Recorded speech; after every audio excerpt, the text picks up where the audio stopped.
It's sunset, and I'm driving east, and there is a full moon coming up over the mountains from 29 from the base. Wow. And it's just like, holy shit. Yeah. I mean, I could not believe how it made me feel. Hi, and welcome to the Desert Lady Diaries podcast, a weekly conversation with women who found their home in the Mojave Desert. I'm Dawn Davis, and this is episode 85. If you'd like more information about the podcast, it's all at the website desertladydiaries.com, and I invite you to engage with the guests, with other listeners, or me on social media, on Facebook and Instagram at Desert Lady Diaries, or on Twitter at Desert Lady Diary. Jane Jarlsberg is a great-grandmother, peace activist, gerontologist, designated driver, videographer, and personal caregiver who fell in love with Joshua Tree back in the 70s after discovering the magic of the spring wildflowers. She's back after buying her first home ever 2 years ago and has jumped into desert life with both feet. Oh my God. She's back after buying her first ever home 2 years ago and has jumped into desert life with both feet since then. She's attempting to squeeze in time to finish writing her life story. Since last summer, Jane has taken on the role of senior advocate as a California Senior Assembly representative for the Morongo Basin. Welcome to the podcast. Thank you. I'm glad to be here. Yeah, I'm glad to have you. Tell me about your first experience with any kind of desert. Well, it was Joshua Tree. And it was Indian Cove. In the 1978, I believe, I came with my husband of the time and my two kind of preteen kids. And we were on a vacation discovering California, actually. And part of it was camping in the desert on Memorial Day weekend.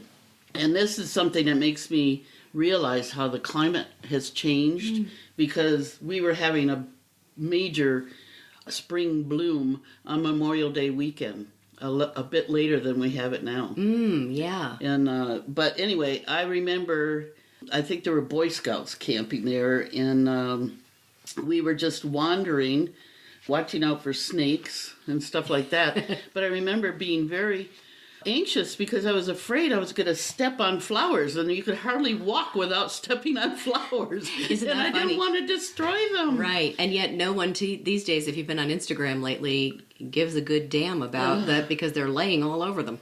Yeah. But we're getting off topic. Yeah. But anyway, that's really, I think, where the seed of my love began. I was living in Los Angeles, in Santa Monica, actually, at the time, and raising my kids, and in a second marriage. And discovering California probably for the first time that I could afford to go on a trip because my husband had money. So anyway, it planted the seed. I think I didn't really come back to the desert until the mid-'80s. But when I came back in the mid-'80s, I was didn't have that husband anymore. I was homeless, looking for affordable housing, and hanging out with a guy in an old van that was our home. Oh my goodness. And another friend had come here because his mother was living here, and there were rents for like $150 a month for an apartment. Wow. Or a shack, which we ended up renting in Sunfair. Oh my gosh. For $150 on the corner of Broadway and Sunfair Road. I still have wonderful memories about that. But at the time I came, I was actually running away from cocaine and trying to get away from the drug scene in LA. And then my partner discovered speed. Dealt with that for a while, but that was kind of in the background. But I loved the desert. I loved the summer rains. And we actually came here in June, and I figured if I made it through a summer, I could make it. But eventually my daughter joined us, and her 2-year-old daughter, my granddaughter, who happens to be living with me now, actually. And my daughter had another daughter in 1989 who was born at home in Joshua Tree, just down the road from here. Oh my goodness. Yeah, so I spent about 3.5 years in the mid to late 80s here until I ran away from my partner. And went where to did that take you? Northern California, where I spent the next 25 or so years. Yeah, that's where I've been living until I moved down here the third time. Right. Or the So third. what precipitated that? How did that happen? Well, I've been a political activist, as I mentioned in my bio. I've been a peace activist for a long time, and I've been a member of the Green Party, pretty active since 2000, since Nader ran, and came to a statewide meeting in Bakersfield, actually 2 years ago, March, and thought as long as I was down here, I would go see the wildflowers again. And I was a little early after the meetings. It was in Bakersfield, and I had to go all the way down the hill to Palm Springs to really find them. But I spent a couple days just hanging out and enjoying the desert scene, and then went home and was thinking, because I had a little camper, that maybe I had a little savings, and I thought maybe I could buy a little plot of land where I could, like 5 acres, and to park my camper once in a while, come down to visit. So I started looking at property online and discovered, compared to Mendocino County where I was living, it was horribly affordable. I couldn't believe it. So I started looking at houses, and I called a broker, a young man, Paul, who works for one of the realtors in Yucca, and just lucked out to have a really good person who had a lot of experience here. And he helped me through the system. He heard my story and steered me towards someone that could give me a loan with no down payment. And I got a loan through USDA. Okay, that's the agricultural branch, for right? Rural properties. That's great. Which I had never heard of. And I'm actually trying to tell people about it because I don't know how much longer it'll be available. But one of the main reasons I'd never owned property was the down payment I couldn't come up with. So anyway, that's awesome. Everything fell into place. Yeah. I'm loving where I'm living. I'm right in town. My granddaughter can walk to the highway and all the shops. She likes to do that. Yeah. I'm too busy to go walking, unfortunately, which I'm hoping to get into. Yeah, let's talk about that a little bit because, you moved here, and I would imagine that you didn't really know anyone here. I mean, well, you may have known people from when you lived here. A little bit. Right out. The guy I ran away from was still living here. He was living in Landers. Oh, okay. I ended up becoming a caregiver for him. Oh, my goodness. Wow. Wow. I drove him to doctor's appointments and stuff. Yeah. Well, that's nice I'm a driver. of you. Yeah. Well, he got stuck in the speed scene, and I think it probably damaged his brain. He was really smart when I met him, and I think he had a little brain damage from the use, but he was off it when I met him. And he was elderly and had a lot of health problems, and in fact, he died about a year ago. So. Oh, I'm sorry. Yeah. Well, that's all right. He lived a full life. Right, so. yeah. How did you start meeting people in town once you did move? Well, I think the first thing, I was an Uber driver up in Mendocino County. It just started, really. But I've also driven people I've been an IHSS caregiver, in-home support services caregiver, but mostly drove people to doctor's appointments and stuff like that. Okay. That's how I got back into down here. I applied for it because I needed a little extra work. But I joined the Chamber of Commerce and went to one of their open houses or one of their local events. Yes. Networking, Yeah, and they asked people to stand up and introduce themselves, and I introduced myself as a Uber driver, and everybody said, Uber driver?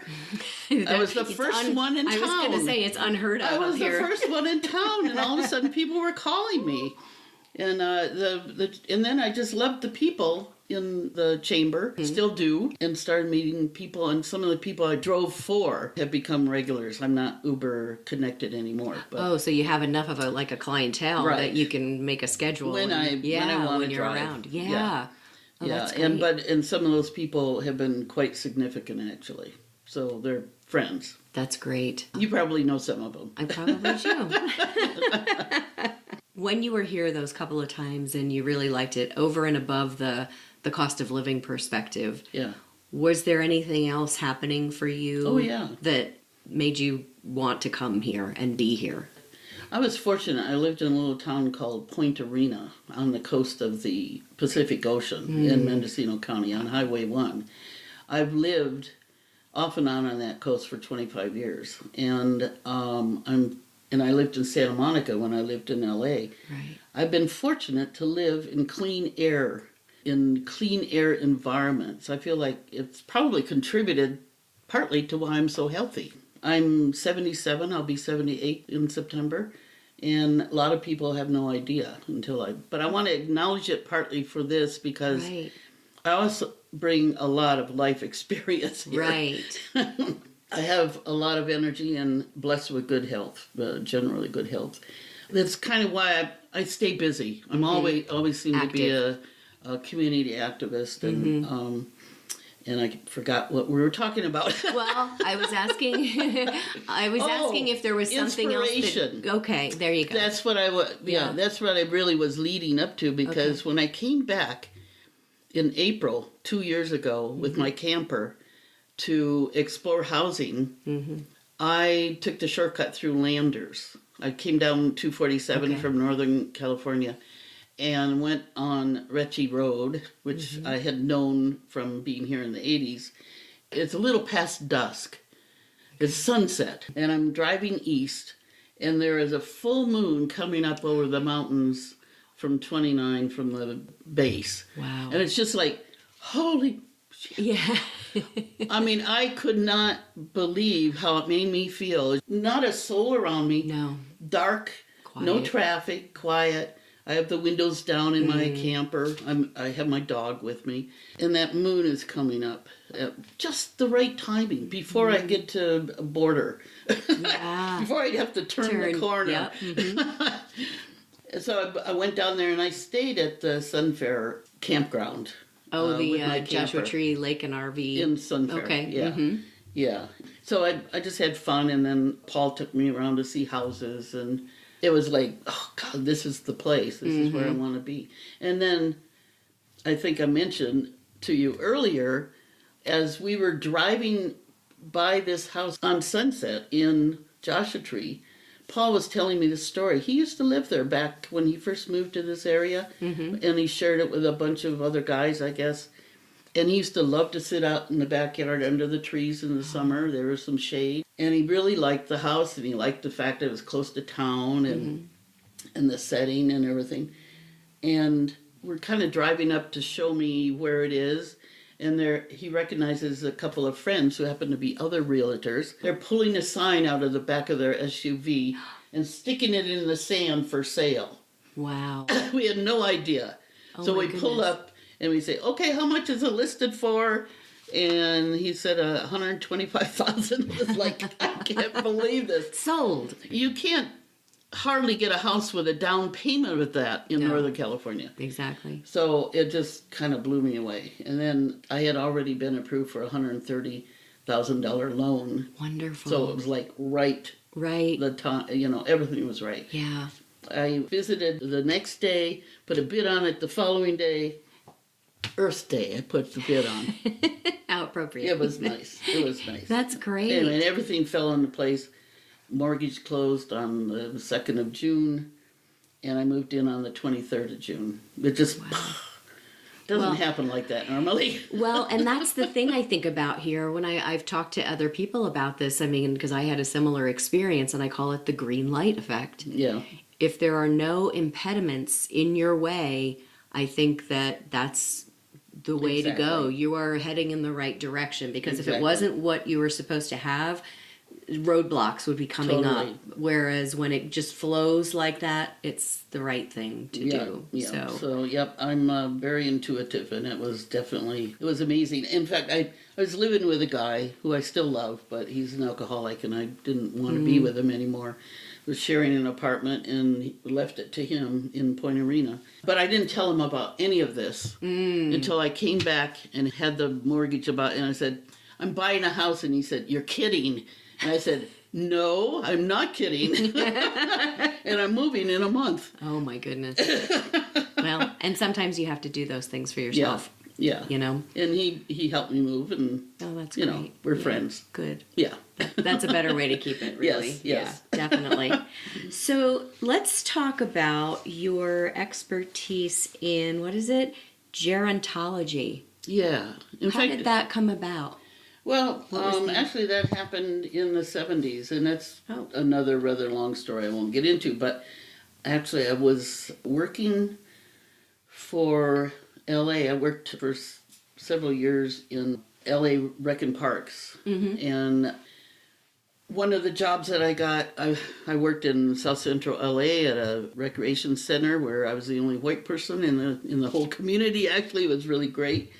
I did everything from preschoolers to senior citizens and exercise classes for mothers, and it was really fun. But I had a chance to transfer for a slightly better job to a senior center, and I became a director of a senior center at Lafayette Park in LA. And about that time, I heard about the Gerontology program at USC. It was just developing. Oh, wow. And then about that time, I got a new job at USC in the Admittance Office. I was a young parent, married at the time, but needed more money. I mean, I needed to kind of upgrade what I was doing. So I got a job in admissions, and about the same time I was there, they were developing the school, the Gerontology school, the master's program. And they already had undergraduate students, but they were really through social work and public administration and some other, so they're really defining the program. So they were coming to admissions to find out what the process would be to have potential students to the master's program go. So I was part of the group that consulted. And they also had, so I helped them, worked with them on that. And they also offered a multidisciplinary course where every class session was put on by a different person with a different background or specialty.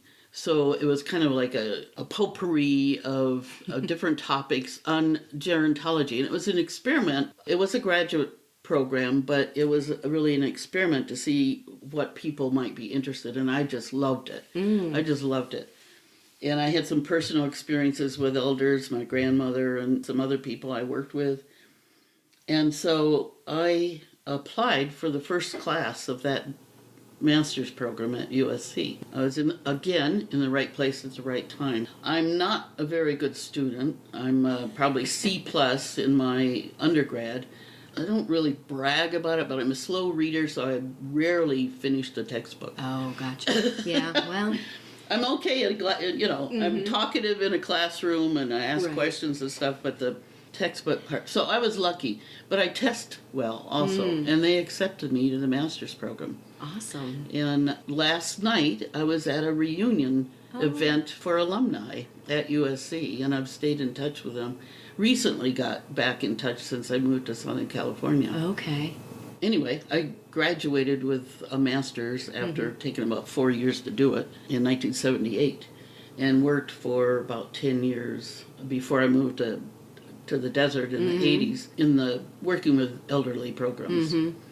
What are some things that stuck out for you maybe that you didn't really consider or think about relative to aging?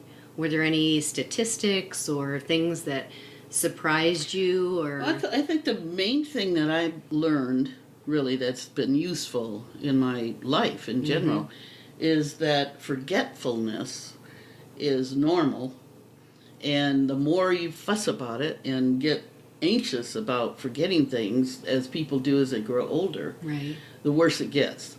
Oh, okay. And so I'm always telling people, don't worry about it. It's normal, and we find little tricks of helping our memory. Like sending myself emails. Making alarms on my phone. Right. Yep. We find ways to compensate. Do you think now, having been in the learning process of this in, say, the 70s and 80s yourself, and then seeing what you see today with all of the advancements of technology and things like that? What's the correlation? I mean, I like to say there's only so much room in there, and I can't keep everything. That's another thing that I try to remind people, is that, yes, there's only so much room, and garbage in, garbage out, just like computers. The more garbage you put in your brain, the less smarts you can put out, I think. So I think television, I'm a videographer, I'm a video activist, I have videotaped peace demonstrations and police actions actually over the years, and I've been an advocate for educational television. I've been involved in community television and would like to have seen it become more than it has become. I mean, it's just mostly junk right now. Right. You probably would have gotten along very well with Fred Rogers. Because I think he felt very much the same way. I raised my daughter on him. Yes. Saw that movie, when it came out. It was excellent. Yeah. But I think he had the right idea in that, when you put nurturing television in front of people. And Sesame Street, too, is that right. Awesome. It definitely can change people. Yeah. He probably planted some of those seeds in me when I had little kids. Because I've worked in community television and been on board and been a producer. Actually, since the 80s when I was here, I produced a little calendar of events program for a couple that had a local TV station. Oh, wow. And I had my own little show. That's cool. That's cool.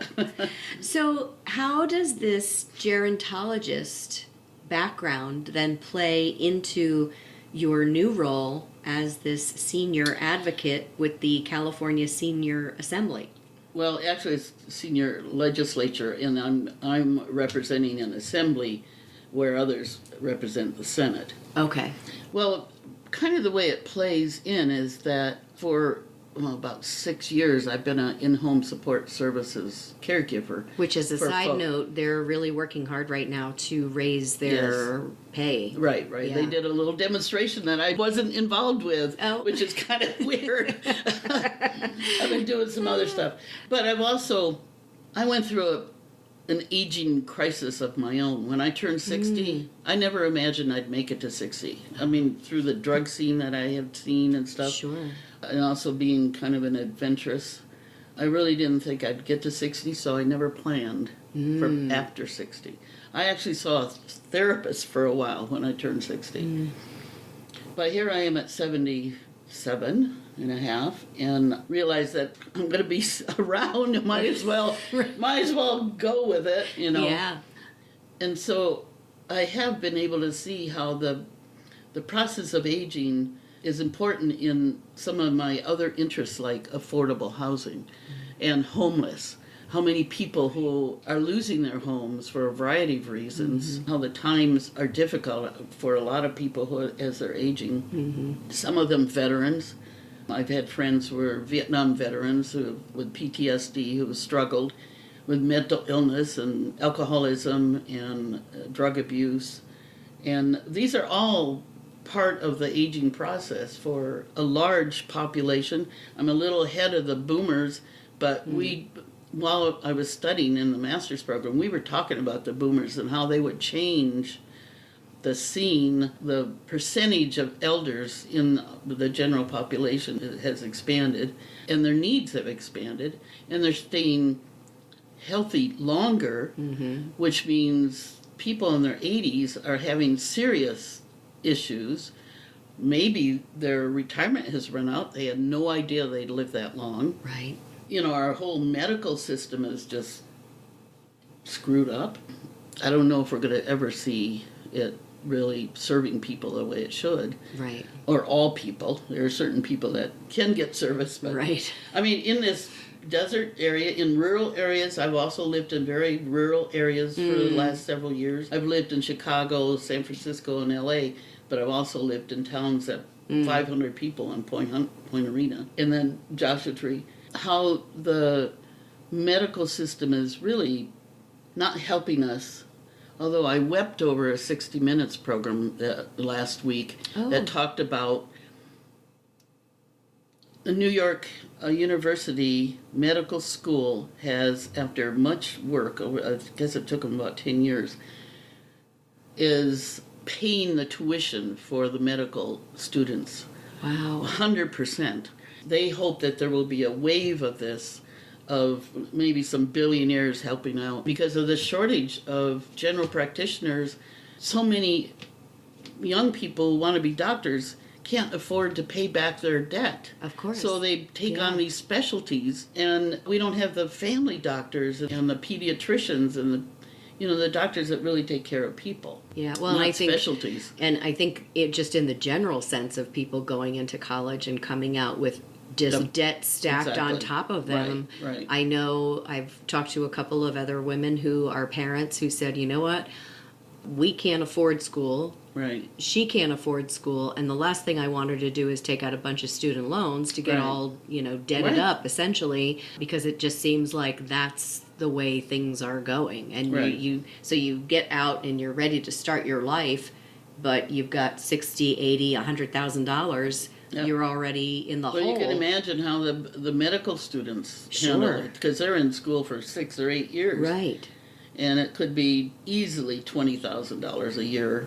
They're coming out of... Anyway, it's an obvious problem, but the fact that I just thought the 60-minute story, I was just weeping, thinking that this could be a breakthrough of possibly the rural health clinics struggle constantly to keep good doctors, to keep the funding going, to help people who don't have adequate health insurance. Anyway, that's part of what my motivation is also. Gotcha, yeah. Tell me some of the things that you work on, like what is it to be this assembly representative? What is involved in that? Well, and how did you get into it? Well, it was kind of a natural progression for what I've done with my professional life. And I've kind of been not a professional for a little while, just providing service to individuals. I bring kind of a perspective that a lot of people don't have as far as caregivers, a little more experience, a little more knowledge. But it's still a hard job. Sure, yeah. It's not an easy job. No. I've gotten involved with the Haven Group, the coalition of people and agencies that deal with homeless issues here in Morongo Basin. Okay. And I go to their meetings, monthly meetings, and I love the people that are involved with it. I've been involved with what they call the point-in-time count of the homeless in Joshua Tree the past 2 years. And I was at one meeting when this woman, Lib, who's a local senior advocate, been involved with the Regional Council on Aging for years in the Yucca Valley Senior Center. Anyway, she said that there was an opening for a senior legislator, which is kind of like a shadow government. We're volunteer, but we get reimbursed for travel. And I didn't really remember. I think I knew about it at one point, but I didn't really remember about it. But anyway, it sounded interesting, because she was kind of telling the group who's looking for someone. And I was sitting like 2 people down from her, and I said, oh, that sounds interesting. I'll talk to you afterwards. So I talked to her afterwards and then applied and got elected by the local, they're called the Senior Affairs Commission in San Bernardino County, and they meet twice a month in San Bernardino. So I applied and got elected or selected by that group. And early November, I went to Sacramento, where they have an annual session in the Capitol. While the regular legislature is on break, we get to access the building and the meeting rooms. Oh, great. The chambers, I guess they call it. And we talk about what legislation we're concerned with, and they end up voting on ones that they want to focus on for the next year. And that's the process that we're in right now. Okay. And I have a couple of interests. I had already started working through the chamber and through our local MAC, the Municipal Advisory Committee, I believe, talking about the need for affordable housing. I've been homeless off and on over the years. I've searched for affordable housing. I've been lucky to find something at this time in my life. But I've been I lived in a van and under a tree off and on when I was in my 40s and 50s. So, I wasn't a young person, but my life experiences took me there, and I got out of it. But I have a certain amount of empathy for it, and also ideas for improving it. Right. So I started thinking about putting a forum together, actually, and had started talking to people about it, because some of the concern with Airbnbs recently and the lack of affordable housing, even though we seem to have plenty of jobs, there isn't the housing for people that have those jobs that are not Or if they were, say, in an apartment and then they want to rent a house instead of an apartment, there's really not those opportunities here for people. And there's a lot of difficulties just coming up with a first and last and a deposit. You might be able to afford the rent, but all that other stuff. Haven helps with that a bit. Right. Anyway, so I was already interested in the affordable housing, so I thought if I became a legislator, I'd have a little more clout to pull together. And I've already met the county supervisors. I've met with our assembly person, our state assembly person, Chad Mays, who lives in Yucca. Right. And I recently met another young man who's working with a state senator who has an office in Yucca. Jim Schooler used to be the aide or whatever they call him, and he got elected to the city council in Yucca Valley, so they have another person. I also go to the Basin-wide Foundation luncheons, which are coordinating efforts also of mostly nonprofit. Yeah. And we get to talk. They do a kind of a, everybody introduces themselves that wants to and talks about what they're doing. They actually asked me, at some point I may be a speaker. Great. I'm hoping when I know more about the actual legislation that we're sponsoring and stuff, so we can talk about that. Yeah. Great. But anyway, so it's kind of a natural progression for me, trying to be retired. Right. But also take advantage of my life experience and my professional experience. So that's great. Anyway, that's and you're where doing I am it right now. Yeah. I am doing it. You're doing it. Yeah. At this alumni event last night, I met a couple of people I want to bring here. One is involved with hospice programs, and the other is interested in co-housing. Which is a concept. I'm also involved with a permaculture group here in the transition Joshua Tree. Anyway, keep him busy. And then we go to prickly pear workshops and figure out how to do all that stuff. I love the desert stuff. And I'm, the other little story is I didn't know this when I bought my house. Until I moved in, I discovered I have 7 pomegranate trees on my property. Ooh. And they were all, I thought they were dead. So I'm they do them back. look dead though, and then they seem to come back because they're back here. Yeah, I've had them pruned, and they're good. Oh, great! Last year I only got 4 pomegranates, so they rested, and this year I think they're going to pop. So it's great. Yeah, there's one out here, so they're beautiful too. But when that they was come out. A neat little discovery. Yes, they are. Yeah. I'm so glad you came to talk with me today. Yeah, me too. Thank you very much. Now for Patreon supporters, I would like you to select 4 numbers between 1 and 50, and then we'll read those questions. I picked the 4? You picked the 4 numbers. Oh, I thought somebody else was picking them. No, you pick.